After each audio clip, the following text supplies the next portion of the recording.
podcast libre qui parle de cheminement et de guérison intérieure.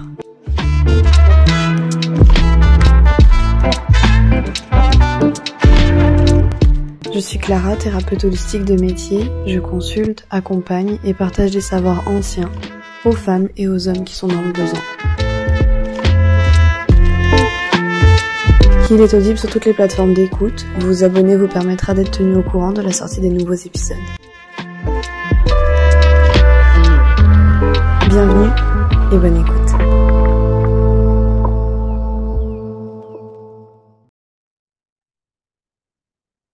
Bonjour à toutes et tous, bienvenue dans ce nouvel épisode de Heal. Ça fait un moment que je commençais à abandonner ce podcast et puis là je me suis dit que c'était vraiment, j'avais vraiment cet élan de revenir dans vos oreilles, de revenir vous parler de certaines choses. Et donc aujourd'hui j'avais envie de vous parler, j'avais fait un post il y a quelque temps sur Instagram sur les dérives qu'on peut trouver dans le milieu dit spirituel, yogique. Donc, si ça vous intéresse de voir ce que je vous partageais, n'hésitez pas à aller voir. Mais aujourd'hui, j'avais vraiment envie de vous parler en fait du danger des courants, des tendances qui peuvent sortir, qu'on peut observer notamment sur les réseaux sociaux. Et j'avais envie de vous partager un petit peu des connaissances en Ayurveda et aussi de mes connaissances que moi j'ai cultivées en me renseignant en fait sur différents champs, par exemple la naturopathie notamment. Je voulais vraiment vous alerter en fait, vous essayer de vous rassurer et surtout de vous apporter une prise de conscience en fait sur les dangers qu'il peut y avoir sur la pensée unique. Alors forcément, si je vous l'annonce comme ça, vous vous dites bah oui, ça paraît évident. Sauf qu'en fait, ça ne l'est pas toujours. Voilà, donc moi, pour ceux qui ne me connaissent pas, je suis Clara, thérapeute en Ayurveda, spécialisée en santé digestive. Je suis également professeure de yoga, notamment en prénatal. Et je m'intéresse vraiment au système digestif de plus en plus parce qu'en réalité, la raison pour laquelle je suis venue en Inde il y a quelques années, c'était justement pour des soucis digestifs. Donc moi, qu'est-ce qui n'allait pas? En réalité, c'était une souffrance au niveau du côlon, donc c'est-à-dire souffrance, comment on appelle ça en français, le syndrome du côlon irritable. Et ce qui fait qu'en fait, ça m'a un peu pourri la vie parce que c'était quelque chose que je comprenais pas, qu'on ne m'avait pas expliqué, qu'on ne m'avait pas diagnostiqué et que surtout j'avais l'impression de devenir folle parce que émotionnellement parlant, c'était très éprouvant. Et j'avais l'impression d'être tout le temps dans une espèce de sensibilité ultra prédominante qui faisait que je ne pouvais pas en fait composer vraiment avec l'environnement qui m'entoure. Donc quand je suis venue en Inde, je me suis fait traiter et puis au fur et à mesure, j'ai compris que j'avais vraiment besoin de comprendre qu'est-ce que c'était en fait l'Ayurveda, de comprendre de quoi en fait comment je fonctionne exactement pour en fait maintenir mon état de santé. Donc depuis toutes ces années, ça va extrêmement mais extrêmement mieux. Mais je continue d'en apprendre tous les jours parce que forcément, entre des savoirs ancestraux et notre civilisation moderne d'aujourd'hui, bah, il y a des choses où il y a des prises de conscience en fait à avoir et une évolution aussi certaine à y apporter. Donc moi, en fait, mon idée, c'est vraiment de démystifier un peu l'Ayurveda pour que ça devienne quelque chose de beaucoup plus accessible, de beaucoup moins élitiste pour vous et pour les gens de manière générale. Et, euh, et donc voilà. Donc aujourd'hui, je reviens à mon sujet. J'avais envie de vous parler du danger en fait des pensées uniques. Alors quand je parle de pensées uniques, moi par exemple, en tant que thérapeute, j'ai eu plusieurs personnes qui m'ont sollicité pour des consultations avec des thématiques assez précises, de symptômes qui étaient donc déjà bien installés. Ça peut être des soucis de ballonnement, ça peut être des soucis d'acidité, d'inflammation cutanée, de problèmes de sommeil, de troubles hormonaux, etc., etc.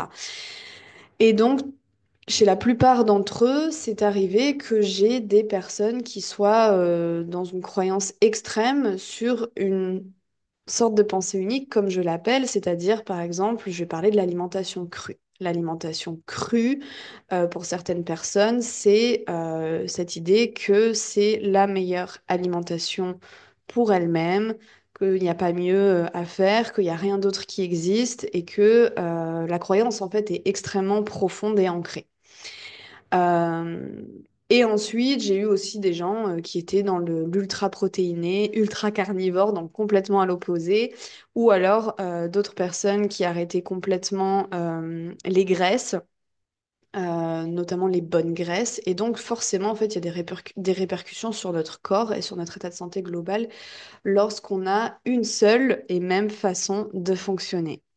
En gros, ce que j'essaie d'apporter dans cet épisode, c'est de la nuance. Donc, d'essayer de vous expliquer les nuances qu'il y a. Donc, par exemple, pour vous parler grosso modo de l'Ayurveda, en Ayurveda, on explique qu'il y a plusieurs corps. Donc, l'Ayurveda est une médecine ancestrale indienne qui existe depuis plus de 5000 ans. Et l'Ayurveda part du principe qu'il y a déjà au minimum 3 corps différents chez l'être humain. Alors, je vais vous faire simple. 3 corps. Donc, le premier corps, on va l'appeler le corps Vata. Donc Vata, c'est-à-dire qu'il y a une prédominance de 2 éléments de la nature qui vont être l'air et l'espace. Alors, je ne vais pas approfondir ici, mais en gros, visualiser un corps Vata, donc air et espace, à quoi ça peut faire penser? Pour le coup, un corps Vata, ça va être un corps très fin, élancé, sec, avec donc potentiellement une peau sèche, mais en tout cas, ça va être quelqu'un qui va être très longiligne, qui va avoir du mal à prendre du poids facilement, contrairement à certains autres corps.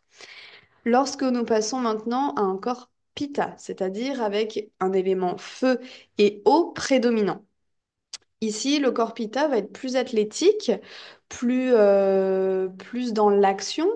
Ça va être un corps qui fonce, enfin voilà, un corps qui va être aussi donc qui ne va pas être sec, qui va être plutôt pénétrant, qui va être vraiment voilà, on sent la présence d'un Pitta, on sent que vraiment c'est quelqu'un qui est là.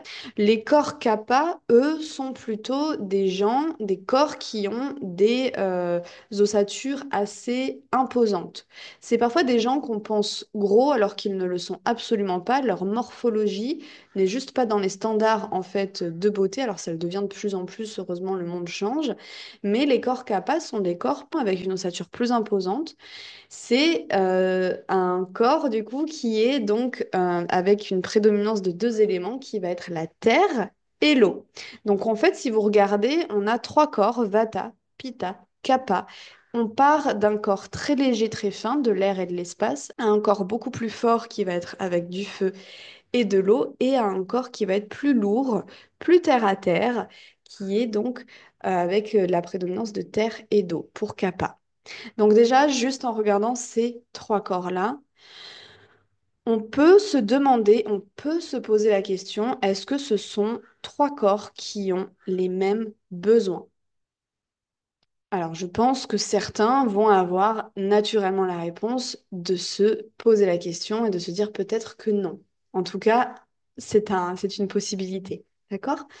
Donc, lorsque en Ayurveda, on a une façon de traiter les symptômes ou de garder l'équilibre en fait de la santé d'un individu en évitant que le dosha, donc que les éléments qui prédominent encore plus. Parce que qu'est-ce qui se passe si par exemple vous avez un corps vata avec de l'air et de l'espace qui prédominent et que vous décidez d'avoir une alimentation riche en air et en espace, qu'est-ce qui va se passer? Vous allez augmenter en fait votre prédominance déjà existante. Ce qui fait que les autres doshas, les autres éléments, feu, eau, terre, ben eux, ils vont avoir de moins en moins d'espace et du coup, ce qui va créer en fait un énorme déséquilibre dans votre santé physique, mentale et émotionnelle.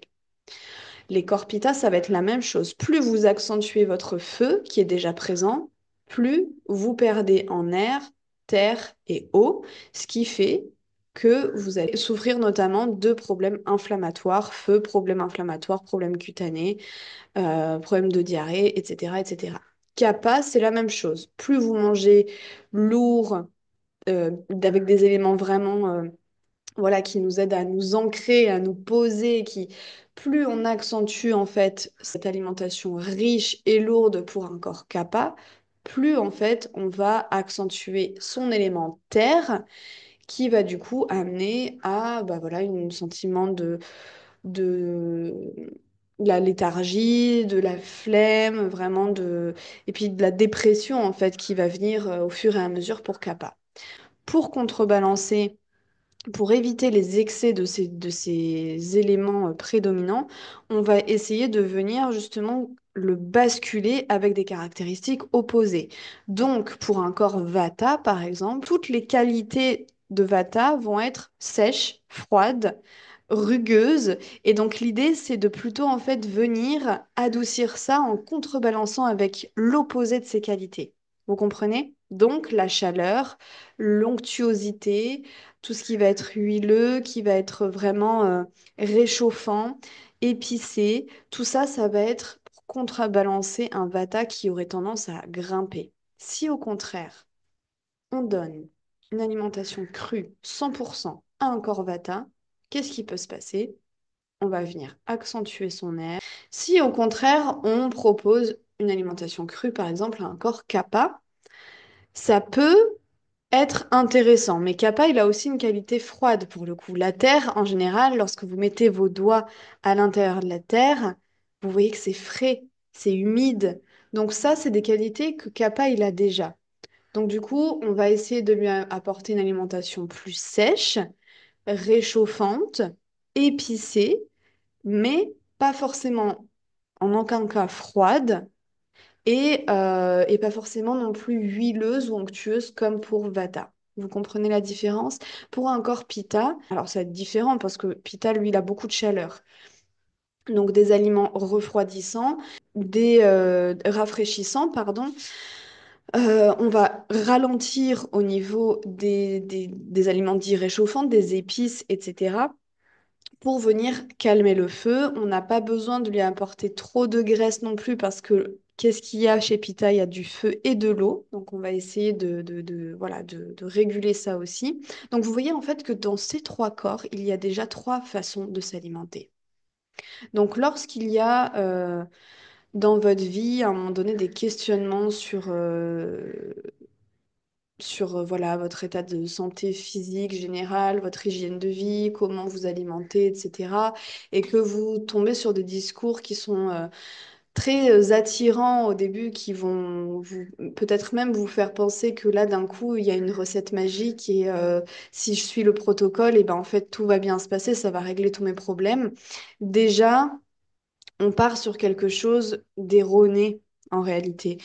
Parce que la vie, elle est pleine de nuances, elle est pleine de complexité et elle est surtout en mouvement perpétuel.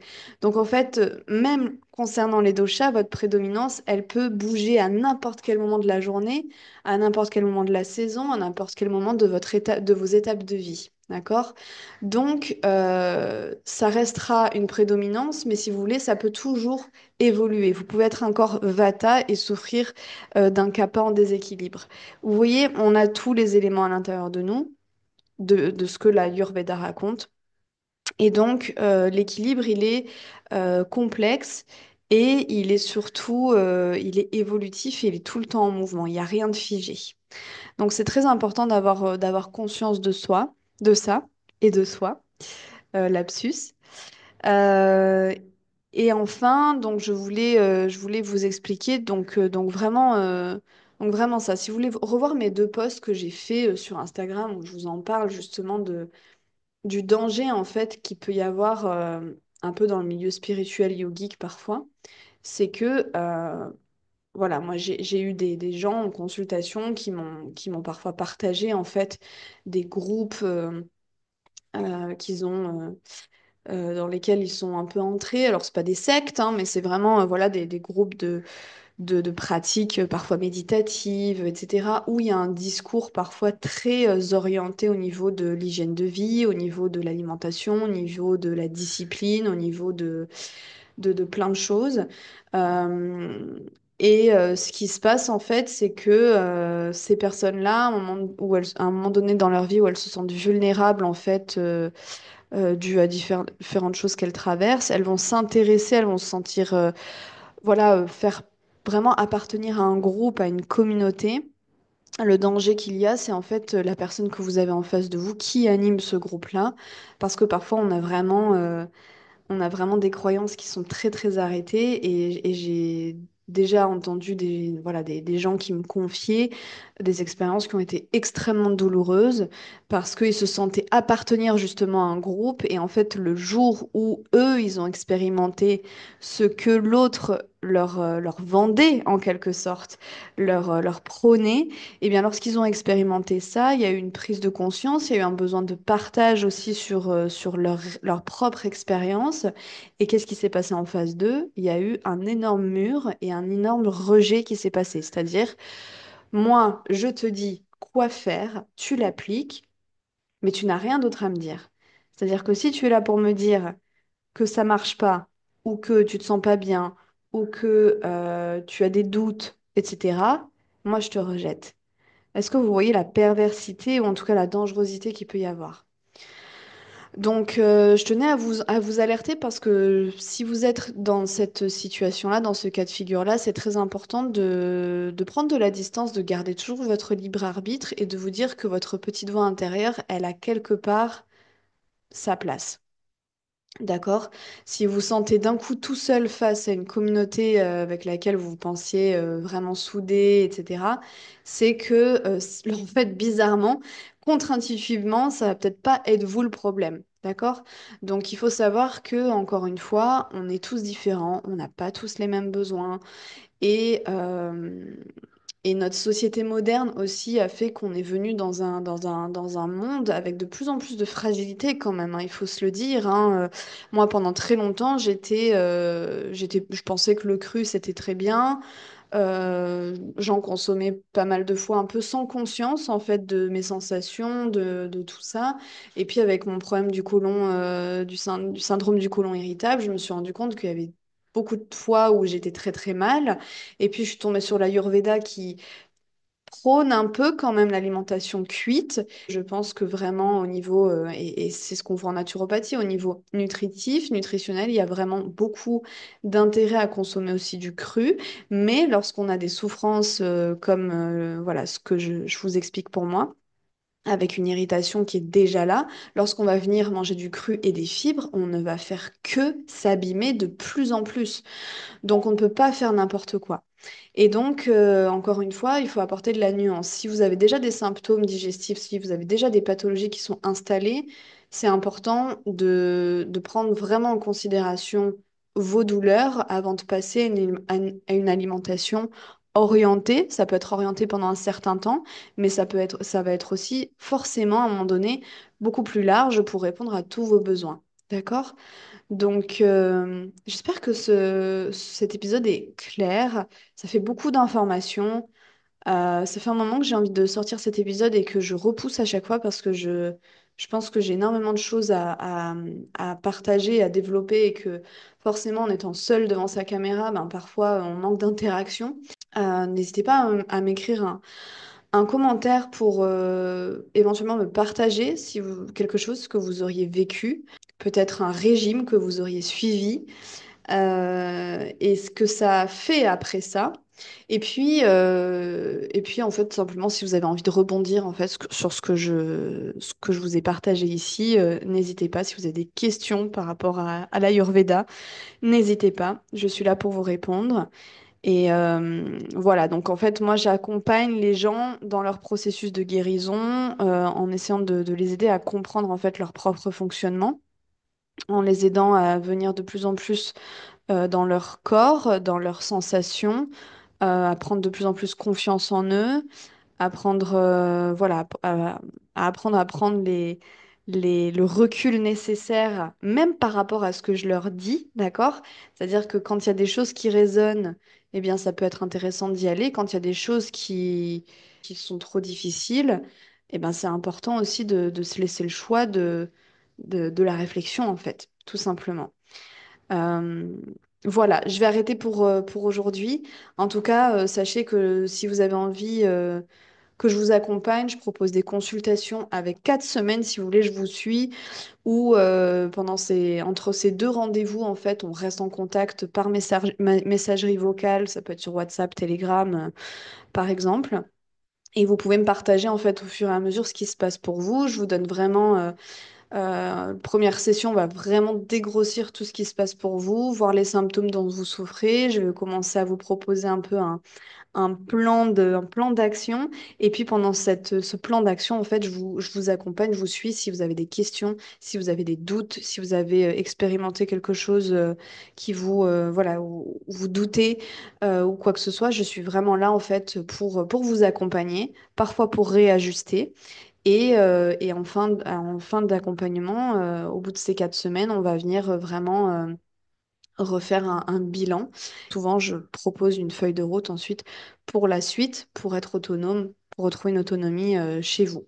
Bien évidemment, c'est quelque chose qu'on peut renouveler à n'importe quel moment de l'année, mais je fais toujours voilà, 2 sessions. Je ne fais jamais une seule session. Enfin, je l'ai fait dans le passé, mais en fait, ça a très très peu d'intérêt. Donc, je propose aussi donc, sur un mois, soit sur 2 mois, où j'inclus aussi de la pratique de yoga, de méditation et de respiration pour aider aussi votre corps physique dans le mouvement, mais aussi mental et émotionnel. Voilà, n'hésitez pas à m'écrire. Je vous souhaite une magnifique journée ou soirée selon l'heure à laquelle vous m'écoutez. Prenez soin de vous et je vous dis à mercredi. Je vous remercie pour votre écoute. Pensez à vous abonner, commenter, noter ou encore partager à vos proches ce qui a résonné en vous, car cela peut résonner chez d'autres. Enfin, vous trouverez toutes mes coordonnées en description. Et moi, je vous dis à mercredi, car mercredi, c'est l'heure de heal.